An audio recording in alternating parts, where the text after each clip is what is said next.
ग्रामोन्नती मंडळाच्या कृषी विज्ञान केंद्राच्या माध्यमातून दिनांक 3 जानेवारी रोजी ग्लोबल फार्मर्स या भव्य कृषी प्रदर्शनाचे उद्घाटन कृषी मूल्य आयोगाचे अध्यक्ष नामदार पाशा पटेल यांच्या हस्ते करण्यात आले। यावेळी शेतीची विविध धोरणे, शेतकऱ्यांची परिस्थिती याविषयी माहिती सांगत जुन्नरचे आमदार शरददादा सोनवणे व आशाताई बुचके यांना काय म्हणालेत पाशा पटेल पाहूयात।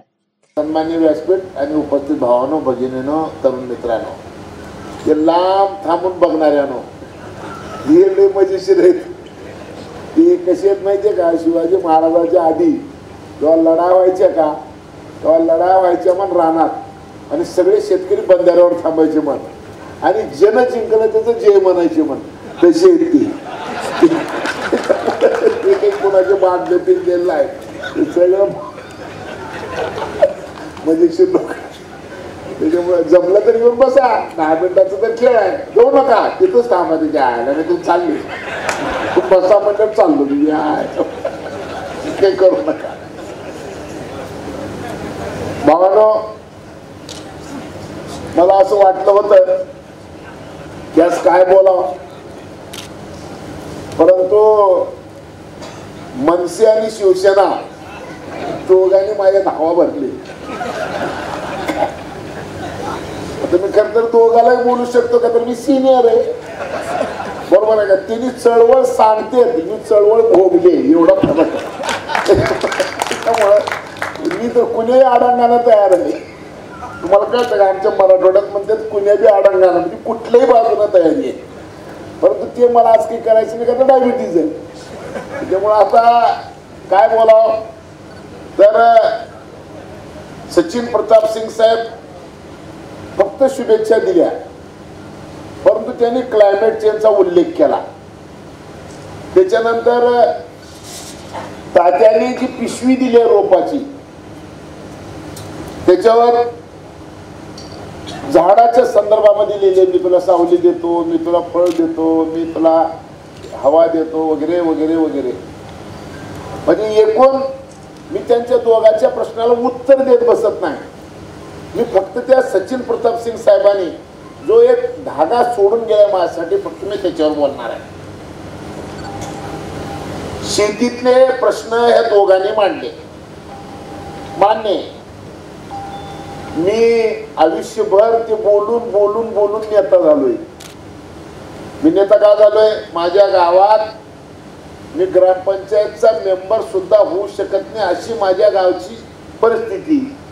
2दा निवडणूक लढवलो मी, एकदा 3 लोक आले आणि एकदा 6 आले, 9ची ग्रामपंचायत। दुसऱ्या बारला जेव्हा 6 आले तो आम्हाला वाटलं आता मी सरपंच होतो, नवीन कपडे शिवून घेतले, आता उद्या सरपंचाची निवड।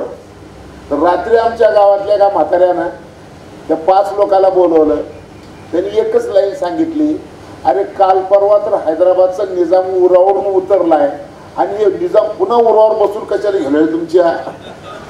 गेले पळून 5च्या 5 मी एकटाच राहिलो। त्याच्यानंतर मी म्हटलं की अजिबात कधी राजकारण करायचं नाही, आणि मग मी शेतकऱ्याच्या प्रश्नासाठीच पूर्ण महाराष्ट्रभर फिरत राहिलो। मी सरपंच होऊ शकलो नाही, पण आमदार झालो। यावेळेस तर तिकीट देऊन मी निवडून आलो नाही मी, तरी पण मंत्र्याचा दर्जा मिळाला।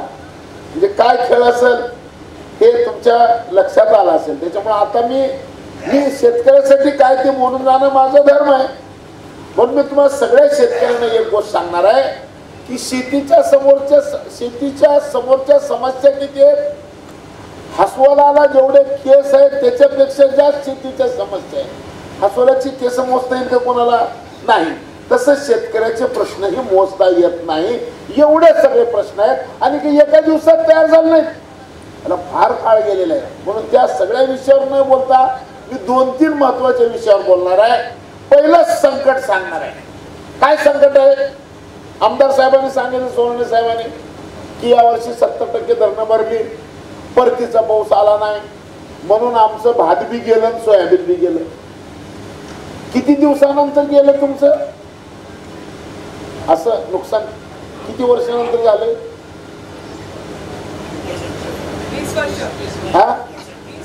20 वर्षांनी। अरे आमच्या भागात वर्षाला असं होतंय, वर्षाला. त्याच्यामुळं गरिबी बघायची असेल तर आमच्याकडे चला. आमच्याकडचा आमदार असं म्हणत नाही की सरकार करो का न करो, परंतु सोनाने सरकार करणार. किती ताकद मोठी आहे बापू तुमची.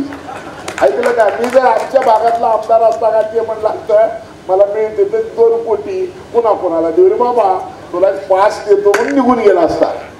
ते आमदार काय म्हणते, किती किलोमीटर आहे रे?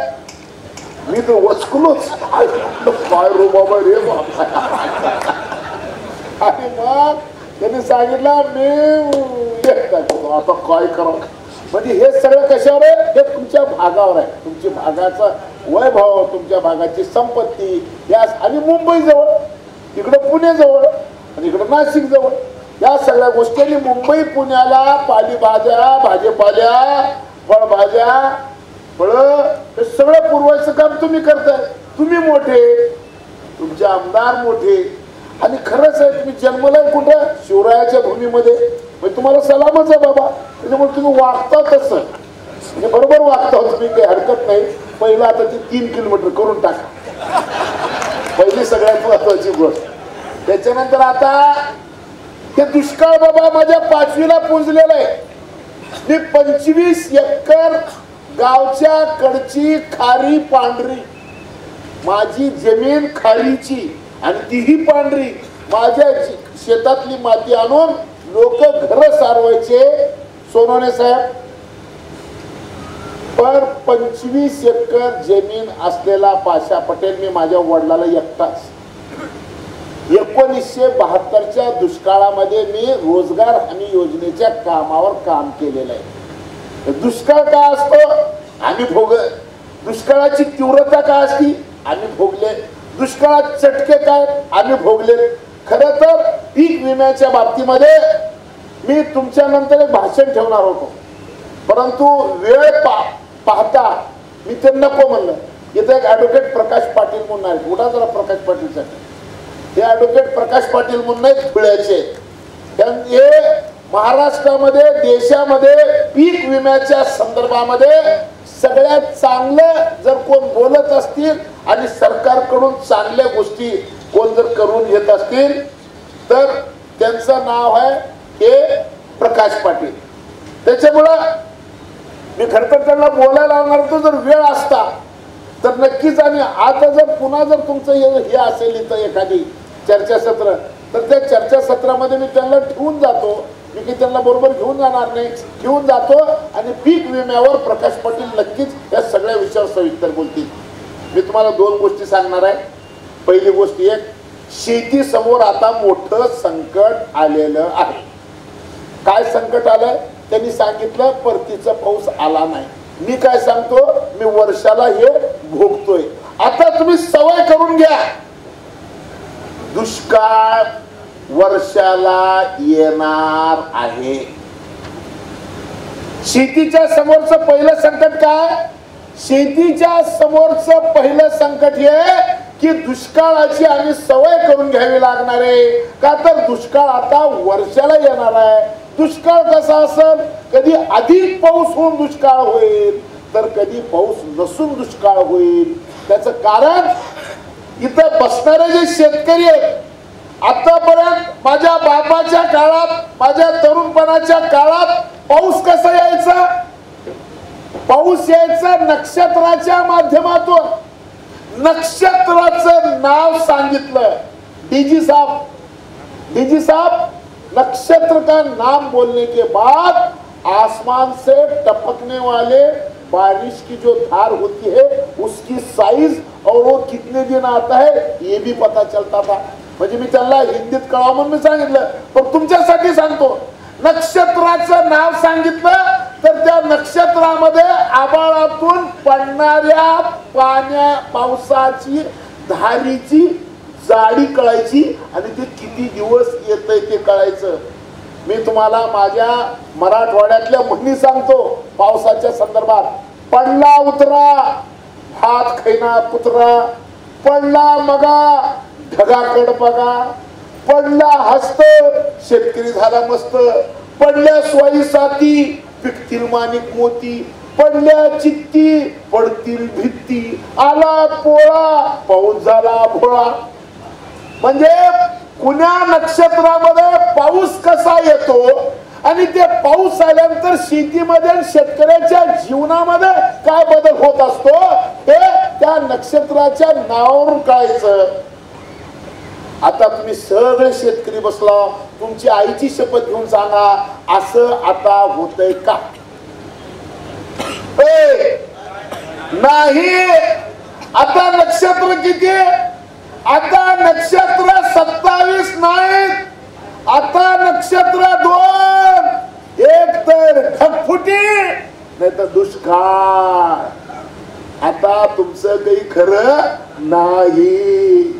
आता मला कोणीतरी सांगितलं की जगामध्ये 3 वर्षानंतर एक बेट बुडणार आहे. म्हणजे पहिलं ओम नमो शिवाय पहिलं काम बोलाले, बेट बुडलाले, तिथले माणसं दुसरीकडे शिफ्ट, मग दुसरं तिसरं चौथं, आणि मग तुम्ही ज्या मुंबईत राहताय ती मुंबई सुद्धा 50 वर्षांत बुडणार, चेन्नई बुडणार. म्हणजे सगळे मोठे समुद्राच्या कडचे शहर पाण्यात बुडणार आहेत. हे फक्त भारतातले बुडतील का? तुम्ही म्हणताल भारतातले नेते नालायक कसल्यामुळे बुडाले. हे जगातले सगळे शहर समुद्राच्या कडचे बुडणार आहेत. का तर क्लायमेट चेंज ना भारतावर हाय, ना बांगलादेश हाय, ना पाकिस्तान हाय, ना नेपाळ हाय, तर अख्ख्या पृथ्वी तलावर आहे. आणि हे गोंधळ कोण केलंय? कुण्या पक्षानं केलं नाही तर माणूस जातीनं केलेलं आहे. आता तुम्हाला मला एक काम करावं लागणार आहे, त्याच्यातून आता जगायचं कसं. मी आता एका नवीन समितीवर आहे. मला परवा भारत सरकारने एका समितीवर घेतलंय. समितीचं नाव आहे ग्रामीण विकास पंचायत राज संस्थान. 200 एकरवर एक संस्था आहे हैदराबाद मध्ये, आणि त्या संस्थेमध्ये ग्रामीण विकासाची NIRD नावाची संस्था आहे. आणि या संस्थेचं संशोधनामध्ये ग्रामीण भागाच्या काम चालत असतं. त्या संस्थेची परवा 8 डिसेंबरला दिल्लीमध्ये बैठक झाली. 22 IAS ऑफिसर सदस्य आहेत आणि नॉन ऑफिशियल 5 आहेत. त्याच्यापैकी देशात मी एकच आहे. 5 पैकी मी एक आहे. देशात 5 आणि मी एक. मी त्या बैठकीमध्ये जाऊन काय सांगितलं? मी त्या बैठकीमध्ये जाऊन सांगितलं की आमचं मरण आजचं उद्या ढकलता येतंय का? आता काय होणार आहे? आता मजा होणार आहे. काय की आता तुम्हाला सलाईन लावलेलं माहितीये. सलाईन लावता येते. थकवा आला काय बी झालं की डॉक्टर सलाईन लावतोय. परंतु आता एक नवीन वाण येऊ लागले हॉस्पिटलमध्ये, ते म्हणजे ऑक्सिजन. आता दिवसभर काम केलं, खूप थकवाला, चला ह्याला ऑक्सिजन लावा. ऑक्सिजनचं सिलेंडर 900 रुपयाला मिळणार आहे आणि ती बी कॅनडाहून आणायचंय. मग का तर तिथली हवा शुद्ध आहे, इथली खराब आहे, म्हणून इथलं सिलेंडर सुद्धा कोण घेणार नाही. अशी अवस्था आता होणार आहे. काय काय वाईट गोष्टी होतील, काय काय वाईट होतील हे मी सांगणार नाही, परंतु भयान वाईट होणार आहे. आणि या वाईटाची सुरुवात कशी झालेली आहे तुम्हाला मी एका मिनिटात सांगतो. माझा लातूर जिल्हा आहे. किती क्षेत्रफळाच्या किती झाडं पाहिजे? 33%. 100 एकर जर पृथ्वी असेल तर 33 एकर मध्ये झाडं पाहिजे. पुणे जिल्हा 100 एकर आहे का? 33 एकर झाडं पाहिजे. मग तुम्हाला तुमच्या जिल्ह्याची मी माहिती सांगत नाही, मी माझ्या जिल्ह्याची माहिती सांगतो. माझ्या जिल्ह्यामध्ये 33% झाडं पाहिजे होते. झाड आहेत 1%. लातूर जिल्ह्यामध्ये 1% झाड आहे. झाड 33% पाहिजे होते. आता वातावरण समतोल कसा राहील त्याचा विचार करा. आम्ही रोज झाड तोडतो. झाड कोण लावायला तयार नाही. रोज फक्त तोडायचंच काम आहे, लावायचं काम नाही. तुम्ही म्हणसाल की मूर्ख माणूस तू काय करतो, तर मी तुम्हाला सांगतो की या वर्षी मी माझ्या शेतात 50 एकर मध्ये बांबू लावलेला आहे. गेल्या वर्षी माझ्या गावात 40,000 लिंबाची झाडं लावली. गेल्या वर्षी माझ्या मतदारसंघात समोर थांबून 1,00,000 लिंबाचे झाडं लावून घेतले. आणि आता या वर्षी माझ्या शेतात 50 एकर बांबू लावलाय. आणि दुसरी तुम्हाला महत्वाची गोष्ट सांगतो की आता मी बांबू इंजिनिअरिंग कॉलेज काढलालोय. आणि पुढचं तुम्हाला मी सांगतो, मी टिश्यू कल्चर लॅब बी काढलालोय की माझ्या जिल्ह्यातली झाडाची संख्या कशी वाढवायची. का तर माझं आयुष्य गेलं, माझ्या पोराचं बी जाणार आहे, पण माझ्या नातवाच्या काळामध्ये भयान गोष्टी होणार आहेत. म्हणून माझ्या नातवाचं तरी आयुष्य सुखा समाधानाने चांगलं जावं याच्यासाठी मी काम करणार आहे. आणि त्याची पहिली सुरुवात जी झाली ती NIRDच्या बैठकीमध्ये मी बोलल्यानंतर केंद्रीय ग्रामविकास मंत्री यांनी सांगितलं की क्लायमेट चेंजवर NIRDने काम केलं पाहिजे. आणि पहिली बैठक भारतामध्ये पहिली बैठक या संदर्भातली कुठं व्हायला पाहिजे तर पाशा पटेलच्या गावात व्हायला पाहिजे. आणि म्हणून 25 तारखेला देश कसं वाचवायचं, जग कसं वाचवायचं ह्याच्यासाठी जगामध्ये जे कोण काम करले ते भारतामध्ये हे काम कसं व्हायचं तर ते माझ्या गावातून होणार आहे. तुमच्यापैकी कोणाला यायचं असेल तर मी तुम्हाला आजच निमंत्रण देतो. नंबर 1.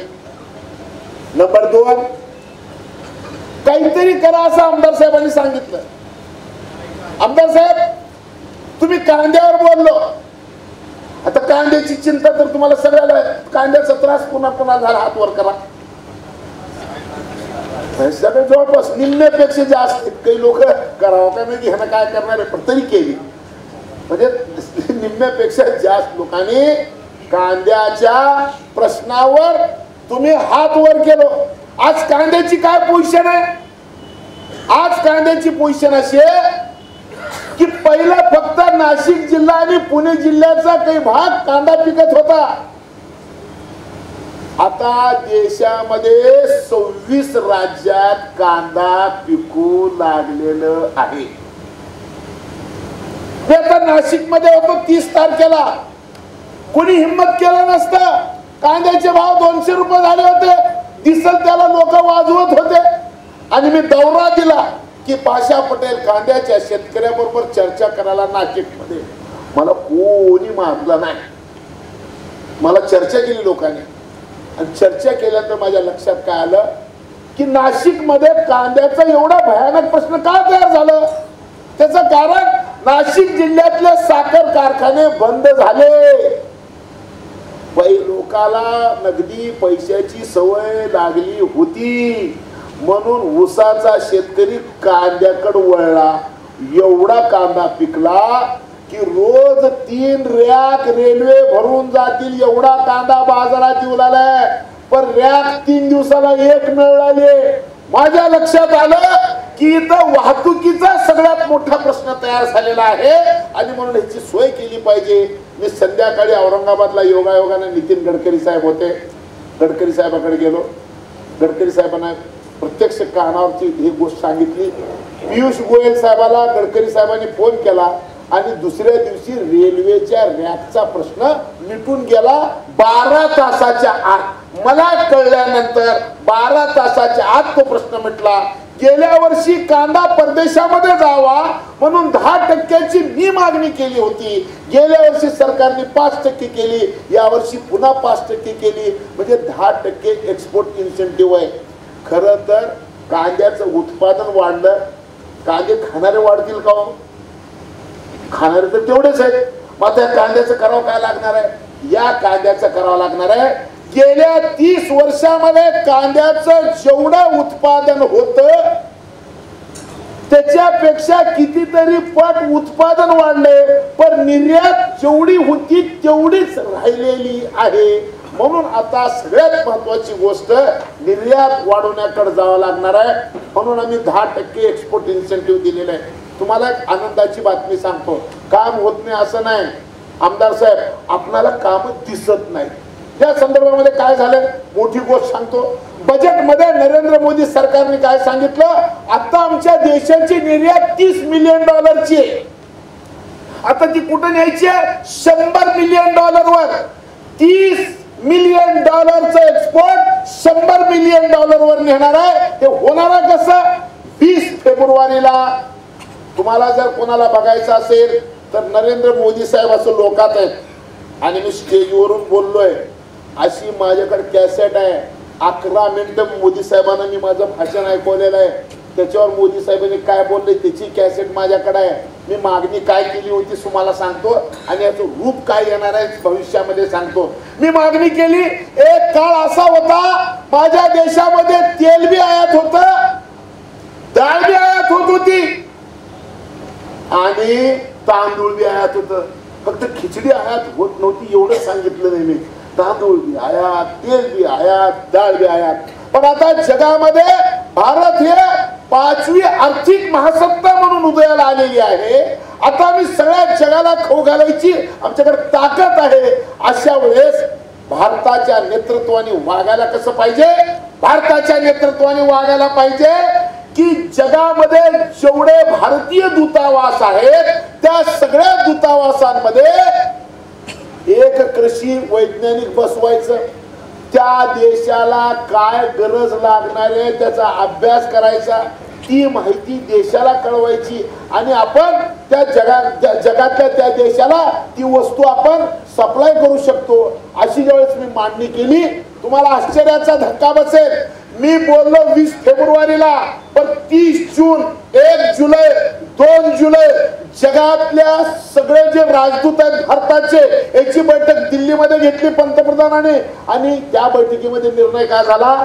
या वर्षापासून 10 देशामध्ये कृषी वैज्ञानिक बसवायचं आणि आपलं माल त्यांना काय काय लागतंय त्याचा अभ्यास करायचा आणि अशा पद्धतीनं शेतीमालाचा निर्णय वाढवायचा. हे आत्ता निर्णय झाला. आता तुम्ही म्हणाल की निर्णय झाला, अंमलात कधी? आता कसं आहे माहितीये का, आता मनसे शिवसेना असंच करणार ना. आम्हाला भीती तुमची एवढीच वाटती. बापरे, आम्ही डोकं चालवत असतो. आमच्या डोक्यानं जेवढ्या गोष्टी करायच्या बरोबर आहे का, आणि आंदोलन कुठं करायचं आम्हाला कळतं. मी आज बी आंदोलन करतोय. सरकारमध्ये बसून सुद्धा काही गोष्टी करायच्या असतात. इथं जरी मी बोलत नसलो तर तुमच्या गोष्टी काय काय दिल्लीमध्ये सांगायच्या. माझं भाषण पंतप्रधानाच्या समोरच्या एका मंत्र्यांनी ऐकलं आणि त्याने म्हणलं पाशाची पद्धत आहे का की पंतप्रधानाच्या समोर विरोधी पक्षाचा नेता बोलल्यासारखं बोलला. अरे म्हणलं माझ्या देशाचा प्रमुख आहे आणि माझ्या देशाच्या प्रमुखाच्या समोर माझ्या गावातल्या माणसाची भावना काय ती जर मी सांगितलं नाही तर मी जगाला नालायक माणूस आहे. आणि म्हणून मी त्याच तोऱ्यामध्ये, ज्या तोऱ्यामध्ये आता इथं बोलला ना ह्याच्यापेक्षा मोठ्या तोऱ्यामध्ये या देशातल्या शेतकऱ्याचे प्रश्न आर्थिक दृष्ट्या, मी विरोधी पक्षात होतो तेव्हा संघर्ष उभं करत होतो. मी आता सत्तेत आहे, मी आता सोल्युशन देत असतो. आता संघर्ष करून चलत नसतं. आणि म्हणून तुम्हाला एक सांगतो, किती गोष्टी सांगू. आता तुम्ही एक गोष्ट सांगितली त्याला उत्तर देतो मी. तुम्ही काय म्हणलं? आमच्या टमाट्याचं. आम्ही काय म्हणतो? तुमच्या टमाट्याचं काय काय करायचं जर लिहून द्या ना. आमच्या टमाट्या. आता टमाट्याचं काय बाबा? आता आपण जरा गंमत करू. टमाटा टाकायची वेळ काय येते आपण अभ्यास करू ना जरा. हे बघा, तुमच्या घरी कार्यक्रम आहे, खाणार 10 आहेत, स्वयंपाक 10चा. कार्यक्रम संपला, काय चर्चा होती, काय सुंदर कार्यक्रम, काय जेवण होतं, अरे एवढं मस्त झालं. ठीक आहे, 10 खाणारे, 10चा स्वयंपाक, जमला खेळ. स्वयंपाक 10चा, आले खाणारे 10, पूर्ण नाही. आपली स्टाईल घोषणा असा कसा देत नाही. अरे नाही ना, इथं बाबा स्वयंपाकच नाही, हे प्रॉब्लेम आहे, समजून घ्यावं लागेल ना. 2 गोष्टी झाल्या. स्वयंपाक 10चा, खाणार 50, संघर्ष अटळ.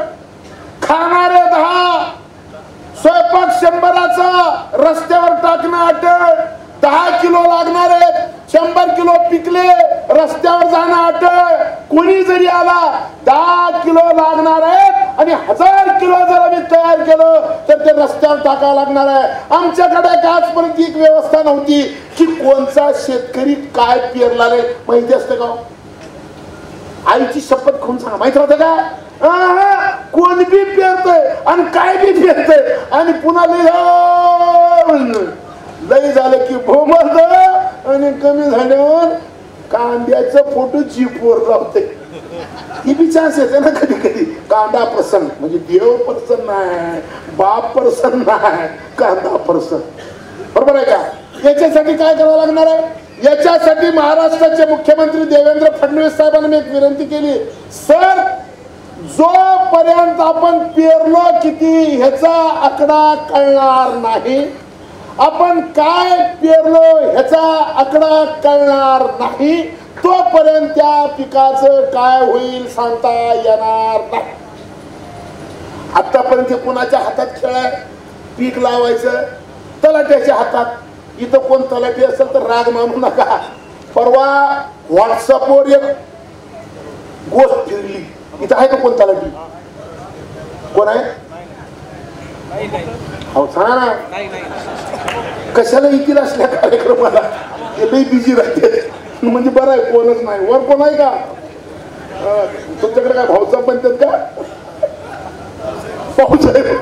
लय अवघड खेळ.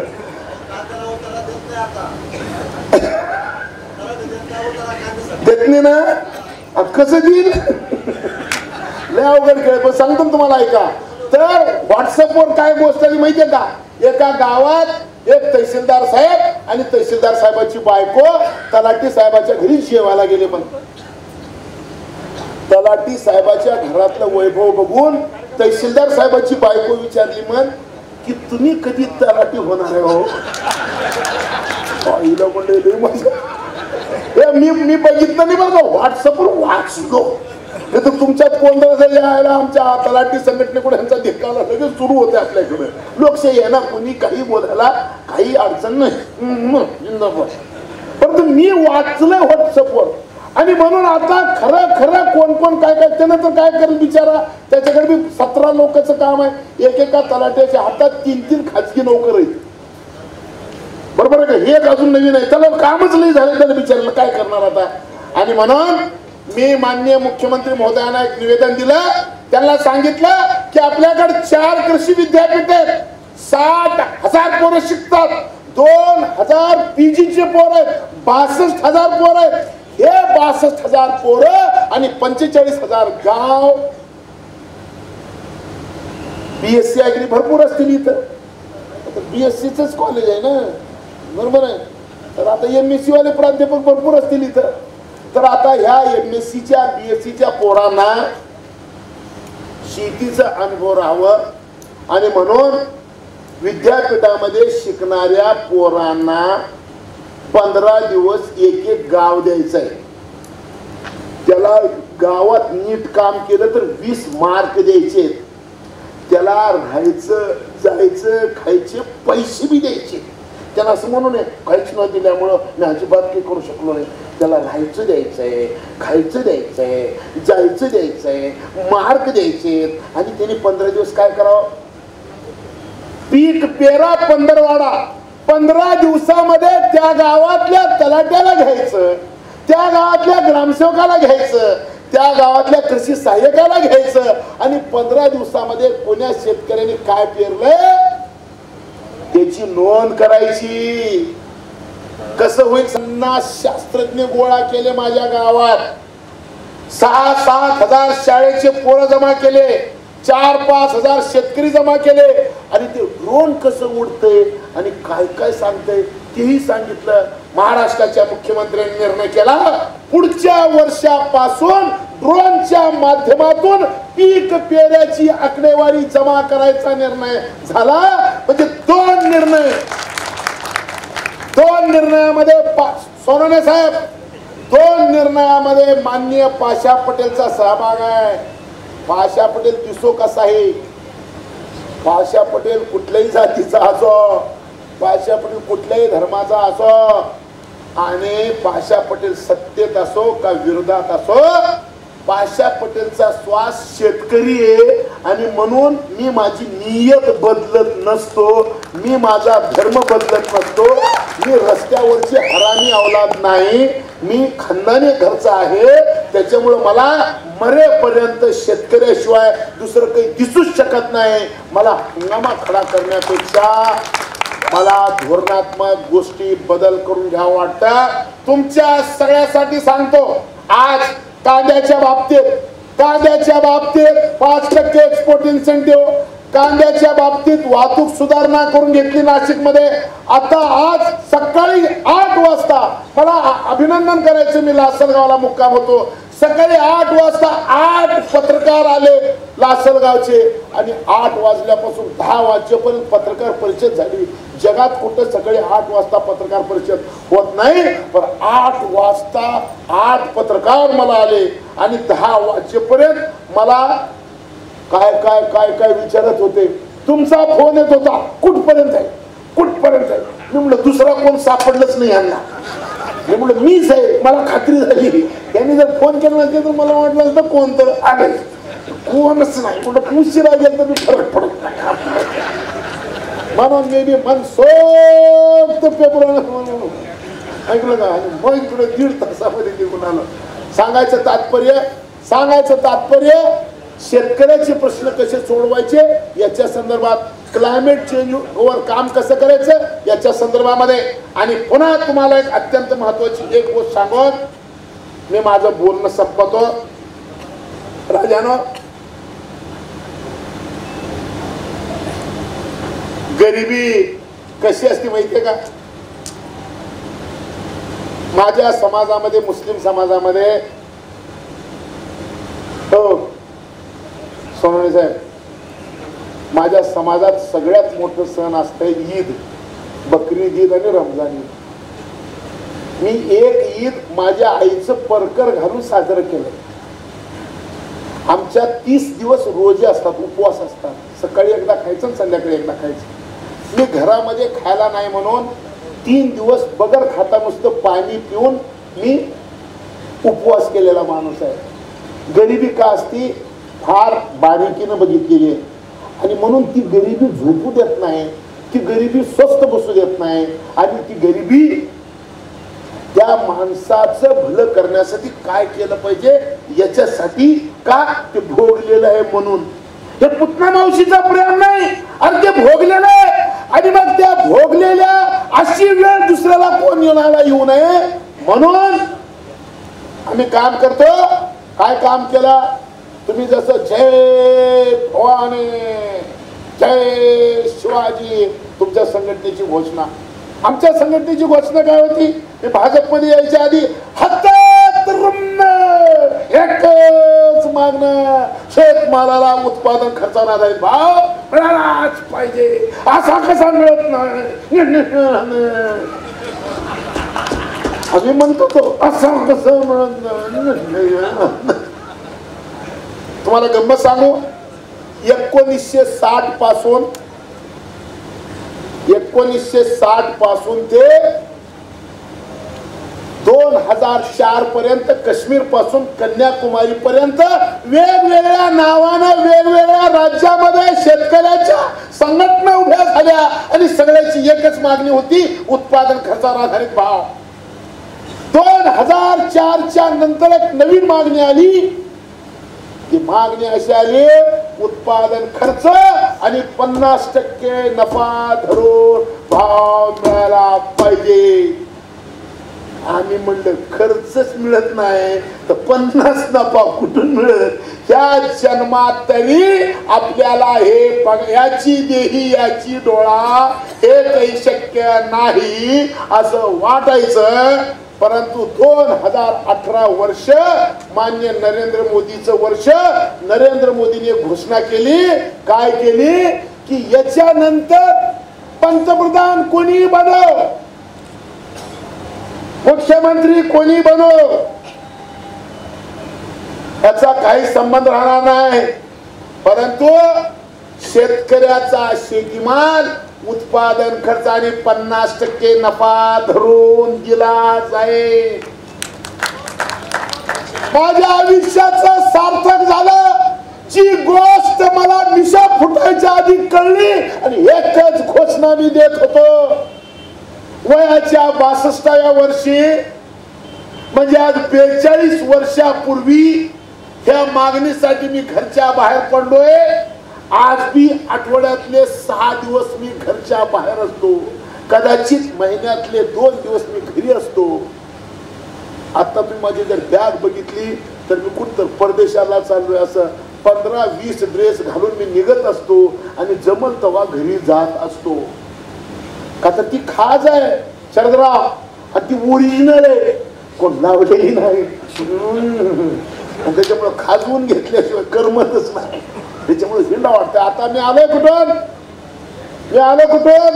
मी लातूरून जळगावला गेलो, जळगावून रात्री लासलगावला मुक्काम केलो, इथं आलो. उद्या मला अकोल्याला जायचंय, अकोला ते नारायणगाव. दुसरं कोण असतं तर म्हणते तात्या यावेळेस मी येणार नाही, खूप लांबचा प्रवास आहे, हे शक्य नाही. नाही किती लांब आहे म्हणलं नाही, खाज आहे ना, घेतली खाजवून. इथून इथं आता निघालो तर इथून अकोल्याला जाणार आहे आणि अकोल्यावर लातूरला जाणार आहे. कशासाठी हे सगळं? हे सगळं एवढ्यासाठी की आपण जे भोगले ते दुसऱ्याला कोणाला भोगायची वेळ येऊ नये म्हणून. आणि दुसरी आता सगळ्यात मोठी गोष्ट सांगतो ती अशी, तुम्ही विम्याचा प्रश्न काढला शरदराव.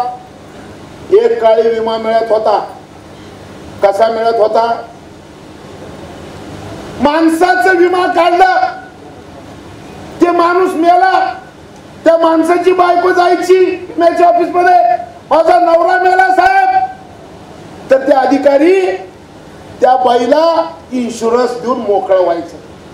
शेतकरी विमा काढला आणि गेला की विमा अधिकारी म्हणायचा सगळ्या तालुक्यातले रोप मेल्याशिवाय, पिकं मेल्याशिवाय तुला विमा मिळणार नाही. का तर पहिलं तालुक्यावर विमा होता, बरोबर तात्या? मग आम्ही गमतीत म्हणलो माणसाचा विमा पिकाला करा आणि पिकाचा विमा माणसाला करा. जर समजा त्या काळामध्ये माणसाचा विमा पिकाला आणि पिकाचा विमा माणसाला जर केला असतं आणि एक बाई लिहिली असती की माझा नवरा गेला हो, मला इन्शुरन्स द्या, तर इन्शुरन्स अधिकारी म्हणला असता शहरातले म्हणजे तालुक्यातले सगळे गडी मेल्याशिवाय तुझ्या गड्याचा विमा मिळणार नाही. कोणी विमा काढला असतं का? नाही काढला असतं. आणि आता ते मंडलावर आलंय, आता ते उद्या गावावर जाणार आहे, परवा ते शेताकडे जाणार आहे. ही व्यवस्था हे टेक्निक विषय हे डोक्यात आहे. 3 वर्षाच्या आत विमा जाणार आहे गटावर. म्हणजे माझ्या गटाचा विमा भरला, माझं पीक गेलं, मला विमा मिळणार अशी व्यवस्था 2-3 वर्षात आल्याशिवाय राहणार नाही. ही मी काळ्या दगडाची पांढरी कोट सांगतो. मी तुम्हाला वचन देतो. खूप कामं चालू आहे. 50-60 वर्षात जे झालं नाही ते 4 वर्षात झालेले आहे. पण आता घेतलेल्या निर्णयाचं फळ बघायला एवढ्या लवकर एकही 1 वर्षात खाली येणार नाही.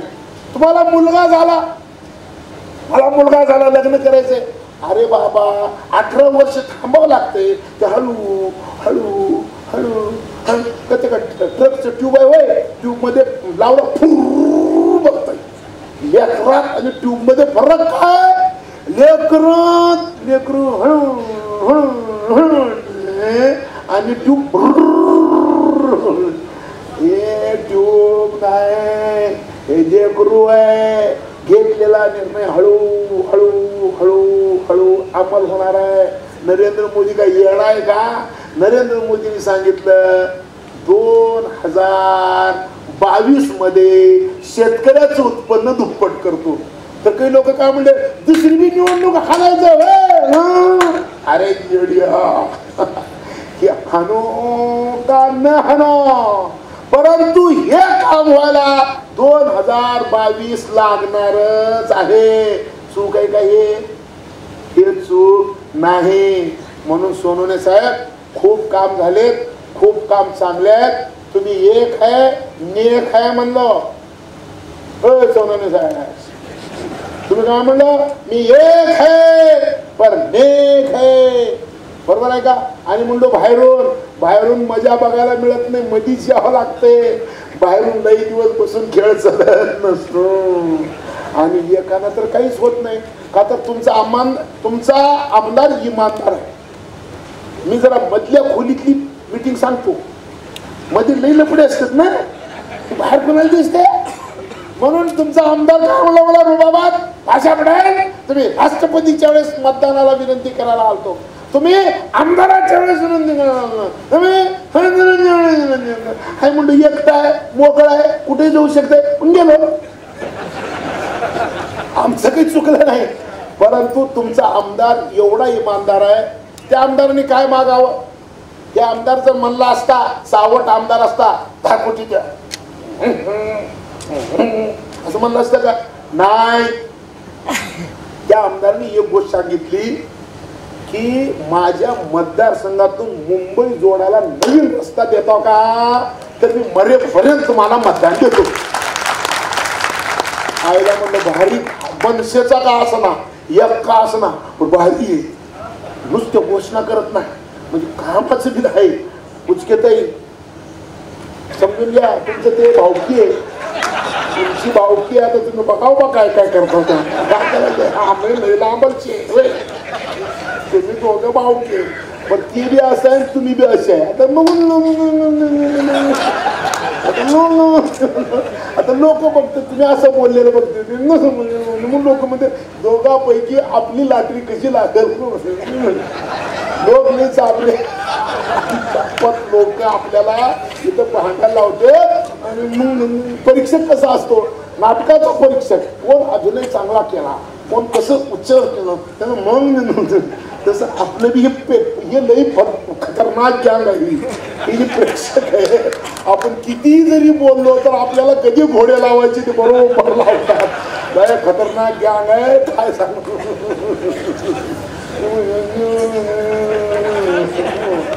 त्याच्यामुळे तुम्ही तुमच्या पद्धतीनं काम करा, त्याला त्यांच्या पद्धतीनं काम म्हणून द्या. ही तुझ्यापेक्षा श्रेष्ठ. दुसऱ्याच्या रेगा मोडत बसायचा नाही, आपली आपली रेग वाढवायची. तुम्ही कोण बघितलं नाही, त्याला सगळं कळतंय. झोपलेली तरी असते तुमच्याकडे डोळा.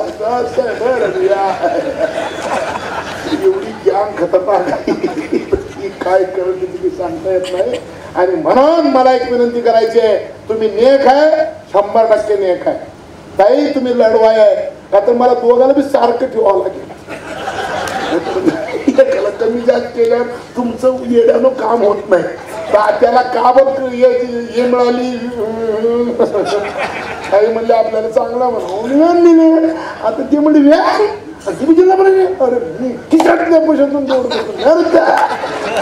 म्हणजे तुमच्या पुढे लढाई आहे. आता बघू पुढच्या बारला अजून तुम्ही काय म्हणतो बघू, तयारी करू नये पुढच्या वेळेस. मग तात्या सांगतील की नाही नाही, तात्या काय म्हणतील, ताई तुम्हाला बी नमस्कार आणि श्राद्धला नमस्कार. आणि खोलीत काय म्हणतील, बस तात्या इशारा करून मोकळे. आणि कुणाची वाट लावली तात्या तू कुणाला बी कळायचं. असं सगळं अवघड आहे. त्याच्यामुळे आपण सगळे मिळून इमानदारीने चांगलं काम करू आणि जनता जनार्दन आपल्याला आशीर्वाद देणार आहे. मी भाग्यवान माणूस आहे. खरंच लोकांनी माझी जात आणि धर्म विसरली.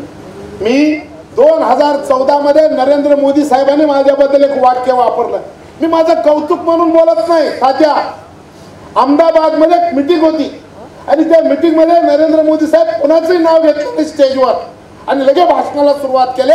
आणि निम्म्या भाषणात आल्यानंतर ते टर्न मारले आणि भाषण कसं केले त्यांनी, इस देश में किसान नेता कैसा पैदा होता है, जो किसान के घर में पैदा होता है और फिर वो नेता होता है उसको किसान नेता कहा जाता है. जैसे चौधरी देवीलाल है, चौधरी चरण सिंह है, शरद पवार साहब है, अशी यादी केली.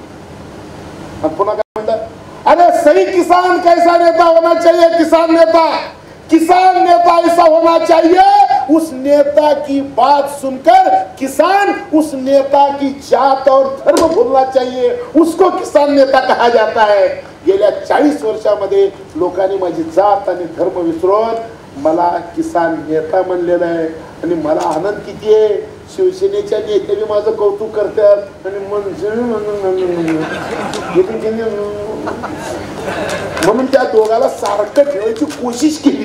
एखाद्याला खालीवर झाला असेल तिथं द्या, पण प्रयत्न केला, एखादी गडी मागी पडत असेल तरी ढकलू त्याला मी कुस्ती लावून दिली आपण, म्हणजे चांगलं काम करावं दोघांनी। तुम्ही या दोघालाही माझ्या शुभेच्छा आहेत। शरदराव अजिबात काळजी करू नका, नेक आहे, दुमतच नाही का तर एवढ्याच्या समोर सांगितलं तुम्हाला की तुम्ही आई शपथवर खोटं बोललो ना, मी माझ्या आईची शपथ घेऊन सांगतो की हा आमदार काहीही मागितलं नाही।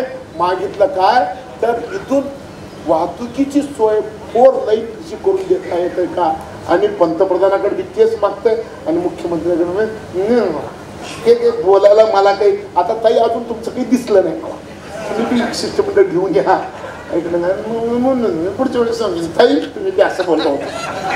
त्याच्यामुळे माझं नारदाचं काम आहे, नारायण मी माझ्या कामात मी यशस्वी आहे एवढं सांगतो। आणि तात्याने मला 3ऱ्या वर्षी बोलवलं, तात्या पुढच्या वर्षी तर दुसरं बोलवा कोण तर मीच आहे, काय कमाल आहे आता। तर बघू आता पुढच्या वर्षी तुमचं जर समजा आशीर्वाद असला तर पुढच्या म्हणजे शरदराव काय म्हणले, शरद सोनवणे काय म्हणले, भाषा पडेल मंत्री व्हायचा काबिल माणूस आहे। काय शरदरावच्या तोंडात साखर, गुळ, लोणी, गाईचं तूप आणि त्यांच्या जिभेला यश येऊ द्या, मग मी बी तू बघू आपण पुढच्या आपण नंतर बघू एवढं सांगतो। आणि 3 वाजून गेल्यानंतर सुद्धा तुम्ही बसलात त्याबद्दल तुमचे सगळ्याचे आभार मानतो। आणि उशिरा मी 2 तास उशिरा आलो, माझ्यामुळे कार्यक्रम उशिरा सुरू केला। मला असं वाटलं होतं की कोणतर मंत्री येईल आणि तुम्ही काम सुरू करताल, कोण चालले नाही तर नाही तात्या दुसऱ्याला कोणाला कळेल माझ्याशिवाय, म्हणून मी तात्या मी कायम येत जाणार एवढं सांगतो, इथंच थांबतो। जय हिंद, जय Bharat. Bureau report, Shivner prime, Narayangaon. Shivner prime type करून सबस्क्राइब करा, घंटीच्या बटनावर टिक करा, लाईक करा आणि शेअर करा।